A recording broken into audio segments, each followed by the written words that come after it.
what's it about? It's really about retooling human beings who don't have work, right? The fourth industrial revolution technologies are going to make us obsolete. You don't need human workers when you have algorithms and robots, which are far less risky for corporations than actual human beings.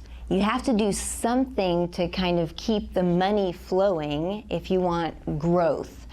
And what do? You build an entire industry of changing human beings and getting new behavioral outcomes through professional development, sensitivity training, new little 6-week courses where you get a badge and you do what? You prove your value as a human being so that you can have access to privileges, either employment or, travel or whatever it is.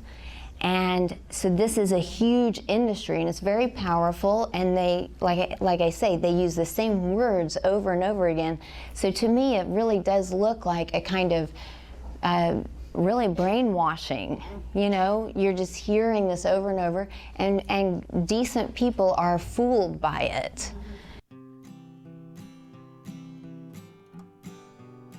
Hi, this is Jill Varvel with the DixieCast podcast. This week, I had the privilege of traveling to Jenks, Oklahoma, to record a presentation featuring Dr. Julianne Romanello. You may recall from a prior DixieCast episode where I highlighted some of her work.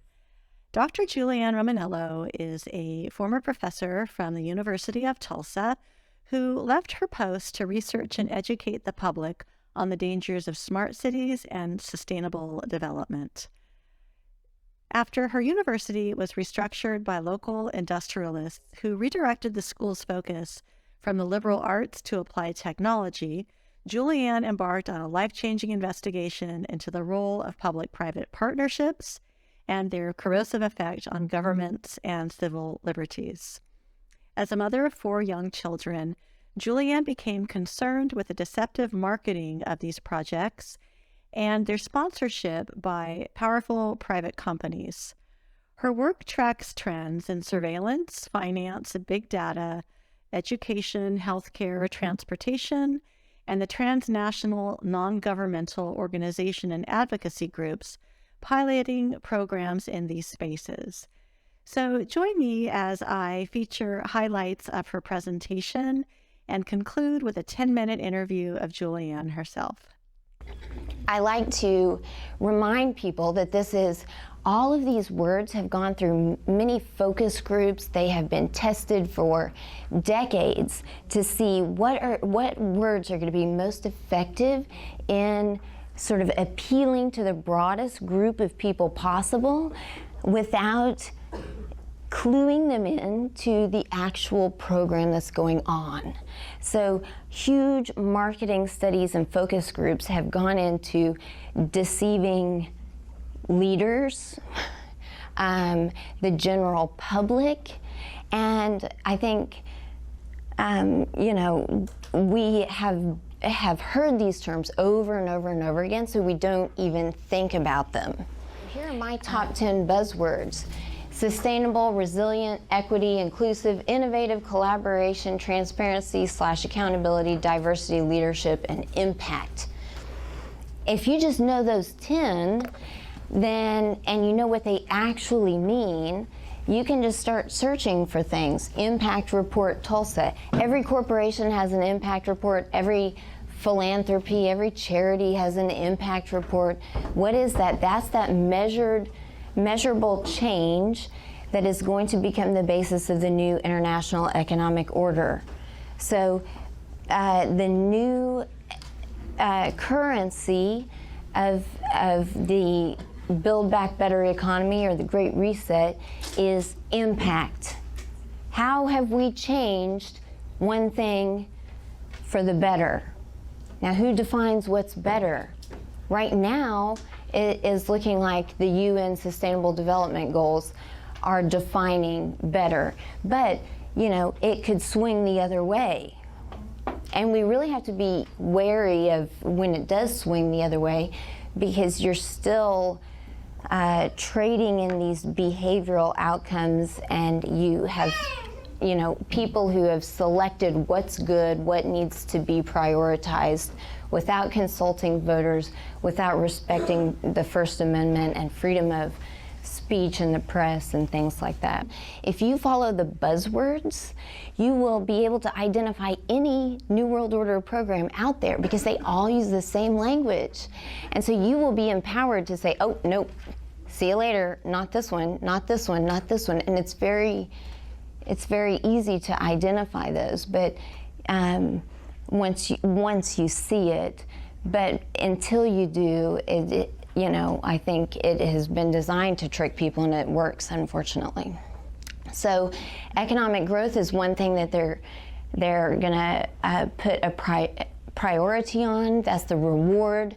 Then there's a risk that they want to prevent, and that is you want to prevent economic inequality and prevent social instability. So the Sustainable Development Program is going to promote things like public services, health, affordable housing, walkability, education, all these things that you're seeing roll out in every city plan out there. Those are to prevent the inequality that might lead to social instability. In other words, you want to placate the people so that they don't rise up and call you to task for selling out our republic. Okay, that's what they're doing. And you know, and they're going to promote these new markets, but they're all basically in 4IR, Fourth Industrial Revolution sectors. So very high tech. It's, you know, kids are going to be coding, they're going to be working on blockchain, metaverse stuff. You know, where is the real like production of goods and services that we can touch and feel and be with other human beings? That's gone. Okay, because what sustainable development wants to do is limit our use of natural resources, so it wants to move everything into the virtual world. I mean, really, they just want to control everything. Okay, so they're going to do it through transportation-oriented development. You're going to manage the risk of people moving from one area to another.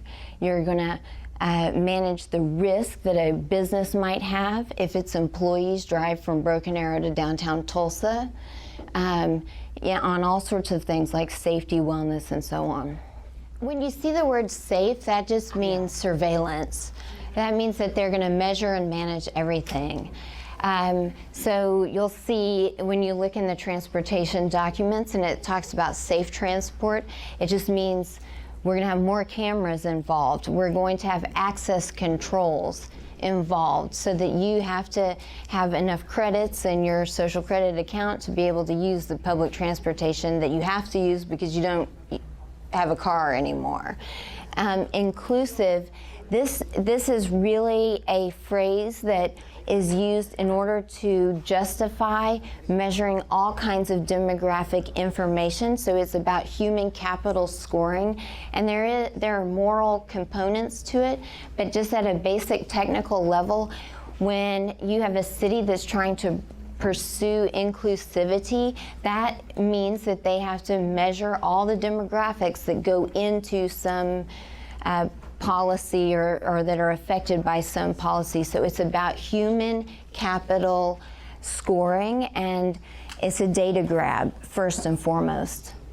So this is a top-down plan. They say it's bottom-up and it's decentralized. No way. It is top-down and it's end-to-end analysis. So when you're using transportation, you're going to be tracked, traced, measured, managed the whole way. Everything you do.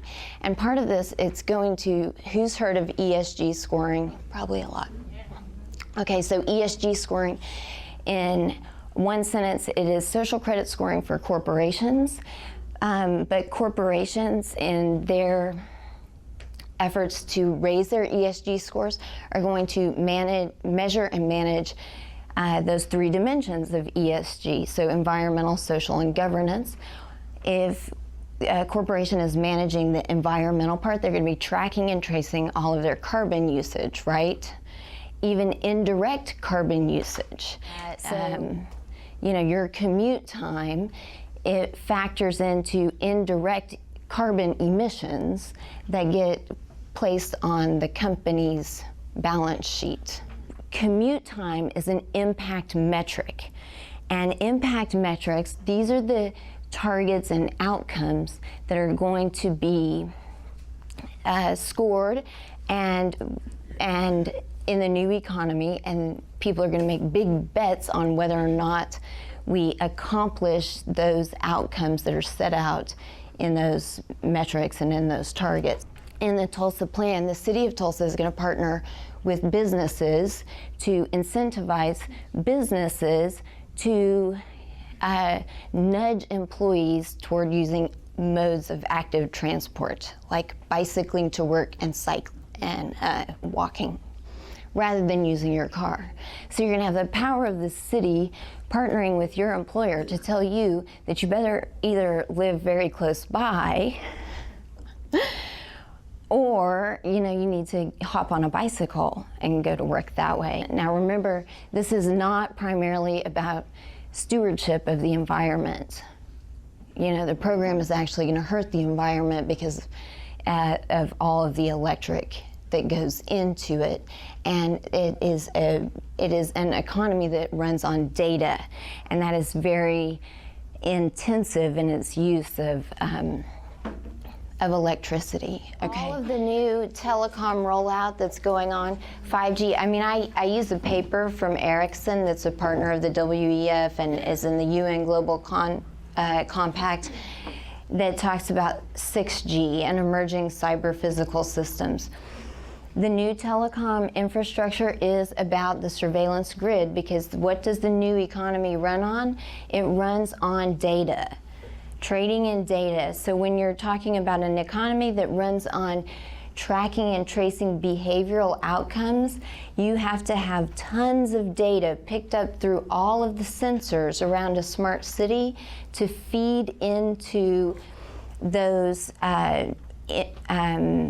like impact catalogs that companies are going to have, your government's going to have it, you're going to have your own personal ESG score, and it all runs on data. So it is a surveillance program to measure your behavior and try to make money off of it, and also to manage the risk, because if your transportation sectors are going to be digitalized, and this is drawing on 4IR technologies, and you can see, look at all of your intersections. You have radar, LiDAR, cameras. It's all feeding into this surveillance grid that's being set up. And Tulsa, of course, is a Bloomberg smart city. Bloomberg is all over Tulsa with Bynum and George Kaiser and other foundations. And so, they are really imposing this model without being clear to the people of Tulsa about it. Okay, so smart cities use a variety of software, user interfaces, and communications networks alongside the Internet of Things to deliver connected solutions for the public. IoT, the Internet of Things, is the most important. It is a network of connected devices that communicate and exchange data. And what you're going to see in a smart city are sensors everywhere. Sensors embedded in everything. Your car is going to be able to speak with the traffic signals. You're going to have a digital ID that is able to be picked up by networks of sensors in marketplaces, in grocery stores, wherever you go. If you go to a hospital and receive services, there are going to be networks of sensors that are communicating with who you are, what you do, where you spend your money, who you talk to, and it all goes to this project of social credit scoring. And as we'll see in a minute, the new international economic order is based on ESG and corporate social credit scoring, and those are all linked. So when we talk about who's going to enforce this new economy, really the government is not as dangerous as your employer. And that's another thing that conservatives really have to understand is actually like many of our politicians, elected leaders, they have been brought into a corporate banking and financial agenda, and they're just lending the appearance of legitimacy, of popularly elected legitimacy to these corporate programs. And if you look back in COVID, who was really pushing compliance with these public health mandates? It was it was the private corporations. It was the grocery stores. Okay, so your employer is being measured and managed by, say, their liability risk insurance company, or their investors, and that's why ESG is important. You're not going to get capital unless you unless you can demonstrate these impacts, like you're reducing your carbon footprint and so on. Is transit-oriented development related to 15-minute cities? Yes. So Americans are watching what's happening in the UK and Australia, and they're saying, oh, this would never happen here. Well, it is happening here. But it's coming through this model of transit-oriented development, which sounds like it's based on economic development and jobs, but it's actually about sort of containing people in these 15-minute cities. And it says here on how do you implement them. Well, residents can be resistant to TOD. So go figure, right? So cities should tell them about the benefits. And 15-minute cities are what? Walkable, livable. You have a grocery store right here. It sounds so great. Until you realize that the World Economic Forum is telling you we're going to go to a 15-minute city model. And here's what it looks like. It's 15 minutes from here to here, from here to here, from here. So you will be sort of stuck in a pod. So they have to build a lot of public transportation infrastructure, and they've got to find these innovative, that's a buzzword, ways of financing it. One of those is land value capture, and this is based on, as far as I can tell, a fiction of saying that where they build new transportation hubs is going to result in greater values for your property. And I think the assessors, county assessors, are going to be looking at these things and increasing the tax burden on those properties where these developments occur. And that's going to be captured, that tax revenue is going to be captured later on, and so that later gain is going to be used as a justification for taxing you to build the infrastructure. So it sounds like a circular argument to me, but if you're wondering how some people are going to find their own properties unaffordable, it is through mechanisms like that they're doing lots of tricky stuff with regulations under the banner of innovative financing. So if you know that word innovative, that run from it. It is a buzzword. It means digitalized, and it also means doing things that are contrary to our laws, our procedures. They're doing regulatory changes that voters are not approving of. You have to educate people about what these words mean. It's easier to follow the words than to follow the money. And if we all start talking about this and it becomes something that is just in general conversation, then we all become more confident when we want to contact our representatives. We feel more empowered because when we've been in our day-to-day lives, we've been realizing that we're not the only one who sees this stuff. So I think the conversation has to get loud. And, there are good politicians out there who need to have an excuse to go against the banking cartel. So we have to, I think, I mean, like I say, I've only been doing this for a couple of years, so I could be wrong, but I think that we have to give those good politicians a reason to act that is going to justify them going against the bankers, right? They have to have so much public support or opprobrium behind them that even the bankers are going to know, well, if I force this person to go against this loud majority, it's going to look bad.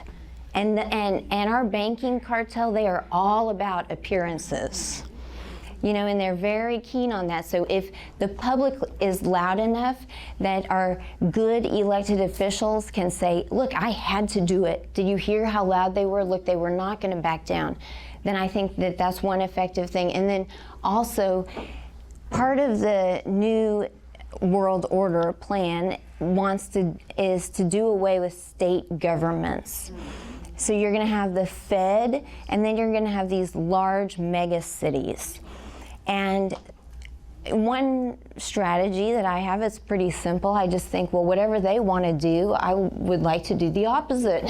So I think if in Oklahoma we can really buttress the power of our state and make it a source of protection of liberties and also sort of figure out how it can support us against our cities, then we will have a model that we can share with the good people of Tennessee, of Florida, of Vermont even, you know, like these different places, and then we can get our Constitution back in check. Because really, I'm of the opinion that our Constitution is a wonderful document, and that right now it's just being executed by criminals. So if we can use you know, the people in our state offices are much closer to us, and we can hold them accountable more easily, but it's going to require all of us making calls, making trips, doing massive PR campaigns, because again, this is about appearances, and our banking cartel likes to work in the shadows. So we have to be very public in standing up against this, and then get some momentum going in Oklahoma, and we can unite with these other states and say, okay, we're gonna, as states, we're gonna get our Constitution back, and we're gonna kick out the criminals. Easy peasy, right? And we pray for a miracle too. So Julianne Romanello, I am so happy to finally meet you and have an opportunity to interview you. So I just wanted to ask you a few questions. Thank you for your wonderful message today.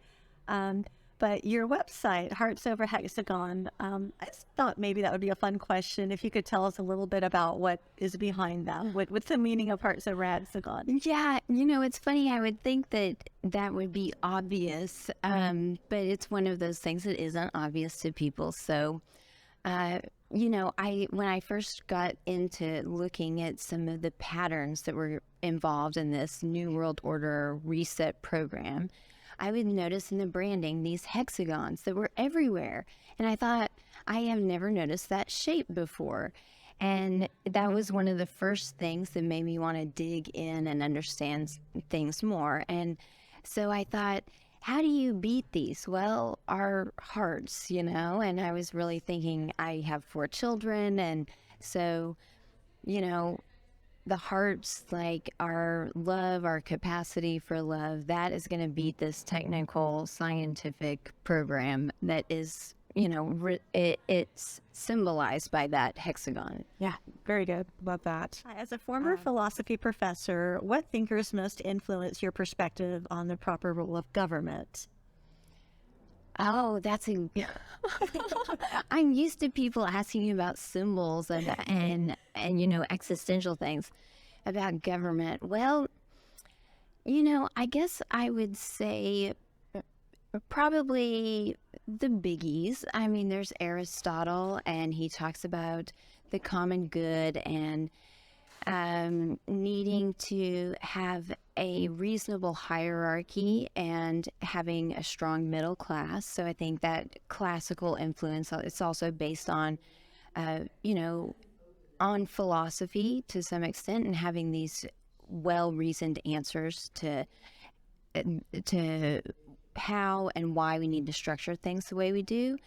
But also, I think I learned a lot from Thomas Hobbes about totalitarianism, and I think you read Hobbes and look at what he advocates for, and then you try to do the opposite. And of course, he talks a lot about language. And then, John Locke, and he's one that probably people nowadays would like to criticize and say, well, it's too mainstream, and he places too much of an emphasis on property. But I actually think that he's a bit more sophisticated than that, and that some of those common sense reforms that he argued for, and the natural law foundation of government and consent by the people is very, very important. Based in your own experience in academia and its corporate subversion, do you suggest that young people go to college, or are there other mechanisms for education that you promote? Well, I laugh because I tell my 4 children not to plan on college. I would not want them to attend institutions of higher education as they are structured today, and with the values and programs that they are promoting today. So I love the project of learning. I love what I was able to do in the university and the conversations that I was able to have there. But I think we're going to have to rebuild those kinds of places, in this strange new world that we're going toward. And I think you are going to have to learn basic skills, skills that teach us how to do things that we've forgotten how to do. Does your religious background similarly inform your outlook? Yes. I mentioned today that one of the first clues that I had that this was a very dark, ugly program was the Fourth Industrial Revolution's explicit statement to the effect of, we are going to confuse or blur the lines between the physical, digital, and biological worlds. So when I'm looking at that, when I'm listening to it, they are trying to confuse people about what's real and what isn't. And as someone who's interested in philosophy, and also someone who I'm a Christian, and I believe that, that the truth will set you free, and Jesus Christ came to set people free, and help them understand what's right and what's wrong, what's real and what isn't. When you have a group that represents the corporate banking cartel telling people that they need to be mixed up in those things, that is a key that this is a very dark program, and that's ultimately why I'd want to fight it. What tactics have you found most effective in making someone realize the dangers associated with the Fourth Industrial Revolution, especially people who may not be very informed or aware of politics? Yeah. I try to tie things to a local agenda. So if you look on my Facebook, I always use Tulsa as a model because it is germane to the people who live here, go figure, and they're going to be able to see, here are the names of the people who are doing it, here are the concrete manifestations of the programs that are going on, and, the bike lanes and so on. And I think when you connect to people's real life experiences, that is very powerful. And then you can also generalize to other cities, and people will see the same things there. Do you think that either political party is capable of effectively resisting the Fourth Industrial Revolution, or is it enough of a catalyst to create a third party or a new political movement? Yeah. question. Yeah, I mean, I think both parties are involved in this.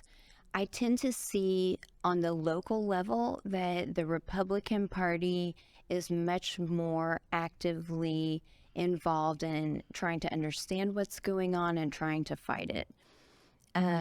I think we're going to have to bring in the local progressives and people who identify with the Democratic Party, but it's all going to be at the local level.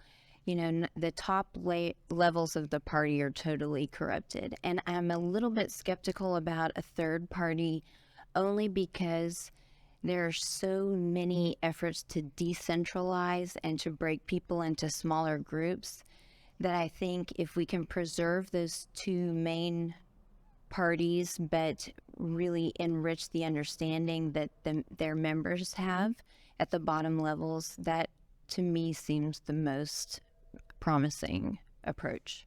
As you become a political advocate and waded into the online spectacle, have you felt at all targeted for your activism? I know you're very aware of the risks associated with big data. How do you protect your data? You know, I've found that if I let Google track my searches, it does some of my work for me. So, I mean, there are ways that I try to lessen my digital footprint, but also I think right now we have to use those tools to the extent that they're effective, and until more people start stepping away from the digital world and until we have some real structures for having reliable paper communication, person-to-person communication, we have to just sort of take one for the team. And I think if I can put myself out there, maybe it will save my kids from having to be out there. And I don't know, I just don't worry about being targeted too much because I feel like I'm doing what I'm supposed to do, and really I feel like God is going to take care of me, you know, and if something happens to me, then you just accept that and know that it was part of it. I hope, you know. Yeah. So last question, on a similar note, I'm sure as you become active in this digital space, you've come into contact with organizations and personalities that may appear to share your outlook and worldview, but are actually seeking to smear, discredit, or implicate you. Have you learned any techniques in managing your personal reputation and political allegiances? Well, you know, I tend to be a pretty trusting person and pretty open, and you know, even though I look at all of this ugly stuff, I'm generally an optimist about people. So, you know, there have been some professional, if you call this professional, relationships that I got into that I wish I hadn't, and I don't exactly understand how some of those things went awry, but I don't know, what do? You make the best decision at the time. You try to be cautious and get a sense of where people are coming from, and if it doesn't work out, I think I don't want to talk badly about anyone else, and I don't want to try to explain it away. I want to admit that something went wrong and then just go on. And I sort of have faith in people that they're going to figure it out. They'll be able to judge for themselves. Yeah. None of us are omniscient, obviously. I think we do the best that we can. We wouldn't be in this mess if we were, right? Well, Julianne, I just want to say thank you so much for your work. I'm not your biggest fan, but I'm among many. But I greatly appreciate you, and I appreciate your time and for making time for me today here on the DixieCast podcast. So with that, I want to wish you Godspeed and all the blessings to you and your family. Thank you so much, Jill. It's really an honor to have you all here, and it's my pleasure. There's a dark and a troubled side of life. There's a bright and a sunny side too. Though we meet with the darkness and strife, the sunny side we oh so may